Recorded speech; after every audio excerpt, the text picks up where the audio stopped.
A paz do Senhor. Hoje estamos aqui em mais um vídeo para vocês aqui no canal. E já peço a vocês que deixem seu like. O canal está começando agora. Não tem muitos inscritos, mas se através desse canal, que tem o objetivo de evangelizar vidas e falar de Jesus, que transforma, salva, liberta e leva para o céu, para uma vida eterna, se uma vida for transformada através desse canal, então nós já conseguimos atingir o objetivo. Então, deixa seu like, tá bom? Seu comentário. Se possível, compartilhe também. Bom, gente, hoje eu vou trazer um tema muito interessante para vocês.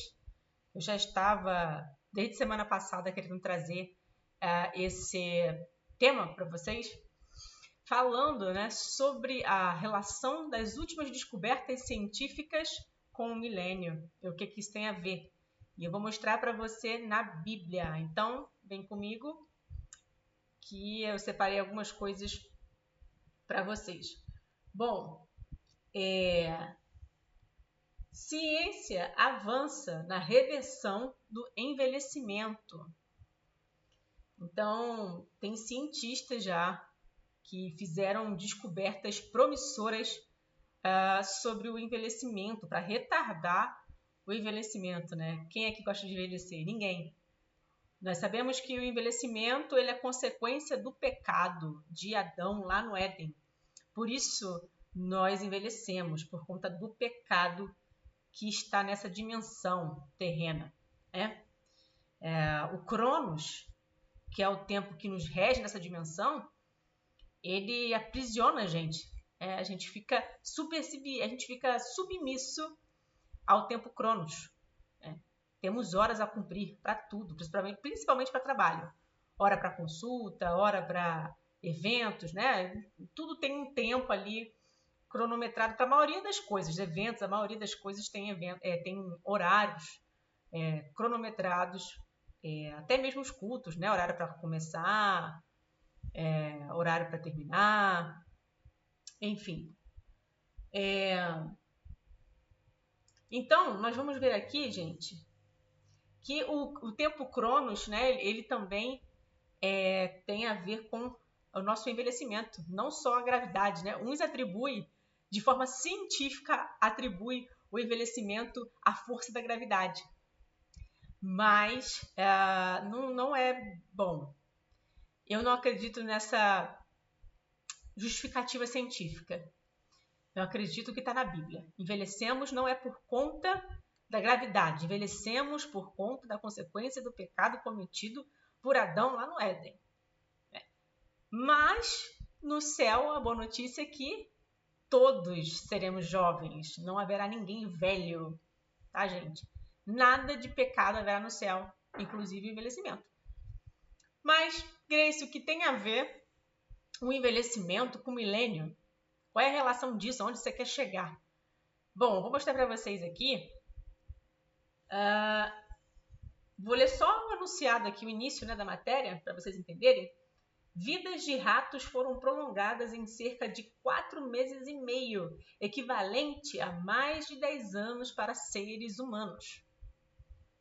Olha aí. Então, gente, isso é um avanço muito grande, porque todo mundo sabe que as pesquisas científicas primeiro começam com animais para depois ir para o próximo estágio, que é em seres humanos. Né? Então, gente, o que isso quer dizer? Se retarda o envelhecimento, logo a pessoa vai viver mais, certo? E o que isso tem a ver com o milênio? Gente, tudo a ver, porque lá em Isaías, nós sabemos que lá em Apocalipse 20, fala sobre os 1000 anos, certo? Fala sobre o milênio, Apocalipse 20. Mas também, nós podemos fazer uma relação com Apocalipse 20, que fala do milênio, com Isaías 65. Isaías teve várias visões que ele relatou ali no seu livro. Foi um profeta também que viu também o futuro, né? O futuro do nosso tempo aqui. Desculpa. E aqui em Isaías 65, a partir do versículo 17, diz: o Senhor diz ao seu povo: vocês esquecerão as desgraças que sofreram e também não lembrarei mais delas. Pois eu estou criando um novo céu e uma nova terra. O passado será esquecido e ninguém lembrará mais dele. Lembre-se, fiquem felizes para sempre com aquilo que eu vou criar, pois vou encher de alegria a cidade de Jerusalém e vou dar muita felicidade ao seu povo. E ficarei contente com Jerusalém, e o meu povo me encherá de alegria. Nunca mais se ouvirá em Jerusalém nem barulho de choro, nem gritos de aflição. Nunca mais morrerão ali criancinhas de poucos dias. Olha, presta atenção aqui no 20, gente. Nunca mais morrerão ali criancinhas de poucos dias. Ninguém morrerá antes de ficar bem velho. Morrer aos 100 anos será morrer moço. Olha essa frase aqui, gente. Morrer aos 100 anos será morrer moço. O que quer dizer aqui, gente? Que as pessoas no milênio vão viver muito mais do que vivem hoje. Tá? E não... Cadê aqui? Opa. E não chegar aos 100 anos será uma maldição. Ou seja, se 100 anos hoje já é muito velho, já bem no finalzinho da vida, 100 anos no milênio a pessoa ainda vai estar relativamente jovem. As pessoas vão voltar a viver o tempo que viviam lá no tempo de Adão, antes do dilúvio. Tá? Porque a idade ela foi reduzida para cerca de 120 anos após o dilúvio. Antes disso, as pessoas viviam muito tempo. Você vê, Matusalém viveu 900 e poucos anos, que foi o homem mais velho da Bíblia. 22, versículo 21. Vocês construirão casas e morarão nelas. Farão plantações de uvas e beberão do seu vinho. Não construirão casas para outros morarem nelas, nem farão plantações de uvas para outros beberem do seu vinho. O meu povo viverá muitos anos como as árvores. Você vê, não existe muitas árvores centenárias, não é comum as árvores passarem dos 100 anos, principalmente na Amazônia. E todos terão prazer de aproveitar as coisas que eles mesmos fizeram. Então, gente, aqui Isaías 65 tem relação com Apocalipse 20, que fala sobre o milênio, tá? Mas eu falei aqui sobre uma das descobertas científicas que, para mim, Grace, tem a ver com o milênio. Então, eu acredito que Deus vai permitir que muitas descobertas científicas com resultados positivos venham à tona nesse tempo, tá? Um tempo que antecede o arrebatamento, já para fazer com que as pessoas entrem no milênio vivendo mais, tá? Que prolongue mais os seus anos de vida. Graças a essas descobertas científicas, graças ao entendimento que Deus disponibilizou aos homens, tá? Vamos ver mais? Eu separei mais aqui para vocês. Pesquisadores do Japão criam sangue artificial compatíveis com todos os tipos sanguíneos. Olha aí. Porque hoje, a pessoa... as pessoas que gerenciam o banco de sangue tem que ficar, tá acabando o estoque de O positivo, tem que estocar, tem que fazer campanha para atrair mais pessoas para doar sangue de O positivo. Tá acabando o estoque de sangue de A positivo. E pode acontecer da pessoa acabar falecendo por falta de um tipo sanguíneo que não tem ali mais no estoque e acabou. Então, com o sangue artificial compatível com todos os tipos sanguíneos, não vai ter mais aquele déficit de estoque de sangue.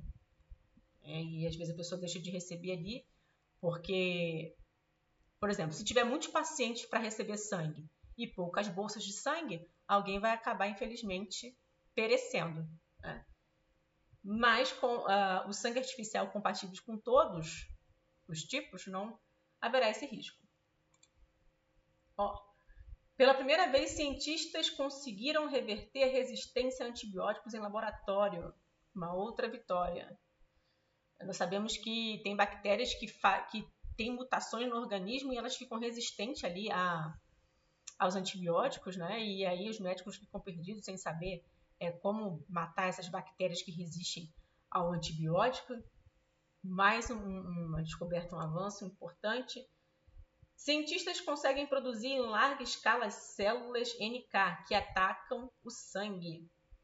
Perdão, que atacam o câncer, desculpa. Então, cientistas já estão começando a produzir células benéficas e que essas células, que fazem parte do sistema imunológico, ataquem as células malignas e matem ali o início do câncer, né? Que impeça o surgimento ali do início do câncer. Isso é uma vitória muito grande, né, gente? Até hoje, muitas pessoas, muitos cientistas ali até hoje não conseguiram trazer uma cura total para o câncer, né? Então, isso é algo de muita esperança. Isso aqui é transplante de rim de porco. Olha aqui uma outra coisa importante. Nova abordagem pré-clínica conseguiu eliminar placas de Alzheimer ao restaurar a barreira cerebral. Ou seja, isso aqui também é o início de uma cura de Alzheimer, tá, gente? Pesquisador espanhol elimina câncer de pâncreas em camundongos pela primeira vez. Cientistas criaram nanotecnologia de RNA capaz de se montar dentro de células vivas e combater o câncer. Cientistas desenvolveram órgãos artificiais capazes de simular o batimento de um coração humano. Tem outra aqui também, ó. Fim da insulina. Cientistas chineses revertem diabetes com células-tronco. Será o fim da diabetes? Tomara, né? Tantos milhões de pessoas aí no Brasil, né? Isso acabou sendo uma doença crônica comum no Brasil, infelizmente. Tanto é que, por isso que o SUS disponibiliza gratuitamente remédio para diabetes, né? Porque, infelizmente, é um número muito alto de diabéticos no Brasil. E já pensou, gente, os chineses conseguindo encontrar a cura para diabetes? Tem um outro aqui, gente, que eu vi que... Acho que eu não vou conseguir mostrar para vocês agora, não. Deixa eu ver. A Rússia, ela conseguiu fazer uma vacina eficaz contra o câncer, tá, gente? Tá em fase inicial de testes também. Procuram aí na internet, dê uma googada que vocês verão que a Rússia já lançou aí em fase de teste vacinas contra o câncer, tá? E, gente, uma descoberta aí, orgulho, essa jovem senhora, né, a doutora Tatiane Sampaio, ela eu estou torcendo muito para ela ganhar o prêmio Nobel de reconhecimento científico, né, de pesquisa científica. Então, todo mundo vibrou muito, né, tantas notícias ruins aí, e essa moça, essa jovem senhora é um exemplo de persistência. Passou longos 25 anos em seu laboratório com a sua equipe para descobrir que a polilaminina regenera tecidos neurocelulares. E já fez, se eu não me engano, 6 pacientes a voltar a andar, recuperar seus movimentos. É uma esperança para muitos cadeirantes, muitos tetraplégicos voltarem a andar. Então, estou torcendo muito para que ela venha ganhar. Merece. E é um exemplo também de persistência. Se fosse outra pessoa, ia parar. Não, estou 10 anos já nisso, não consegui chegar a lugar nenhum, vou parar. Mas não, ela continuou aí e Deus usou ela, com certeza. Acredito que Deus derramou uma unção de conhecimento científico para ela chegar nessa descoberta tão revolucionária na área da ciência do ser humano. Então, gente, essas são algumas coisas que eu trouxe para vocês aqui, alguns fatos interessantes sobre a questão de prolongar a vida, benefícios para o corpo. Eu creio que haverá erradicação de muitas doenças que hoje são crônicas, que hoje ainda não foram encontrado cura. Eu acredito que Deus vai permitir que eu acredito que Deus vai derramar essa unção de conhecimento sobre esses homens, sobre essas mulheres que fazem pesquisas científicas para trazer a cura para muitas doenças crônicas que hoje não tem, que as pessoas ficam no paliativo, né, tomando remédio todo dia. Mas isso vai ajudar a prolongar as suas vidas. E eu tenho certeza que essas descobertas elas vão entrar no milênio já com 100% de eficácia. Eu vejo assim, que vão entrar no milênio com 100% de eficácia. E isso vai fazer com que as pessoas vivam mais, prolonguem mais a sua vida. Sem contar também, né, gente, que animais ferozes poderão conviver com os seres humanos, com as criancinhas, normalmente sem o risco de ser atacadas por essas feras. Então, bom, deixa eu ver se tem mais alguma notícia aqui, gente, para trazer para vocês relacionado ao tema do milênio, mas eu acho que já fui. Então, gente, é isso aí. Eu espero que vocês tenham... que esse vídeo tenha trago algum tipo de conhecimento para vocês, agregado algum tipo de conhecimento. Deixe seus comentários aí, o que você achou do vídeo, a sua opinião. Você acha que essas descobertas científicas trazendo cura para muitas doenças que hoje não tem, vocês acham que isso tem a ver realmente com o milênio? Isso tem a ver com as pessoas viverem mais no milênio? Digam aí para mim, escrevam aí nos comentários, tá bom? E vamos ficar ligado aí, né? Que com certeza virá mais descobertas científicas. Isso tudo, para mim, mostra que está mais perto do arrebatamento. Porque o milênio só pode acontecer depois que Jesus voltar. O milênio só pode acontecer depois que passar os 7 anos da grande tribulação, depois da batalha do Armagedon, que acontecerá no final da grande tribulação. É isso? Maranata, ora vem, Senhor Jesus. Deus abençoe a todos.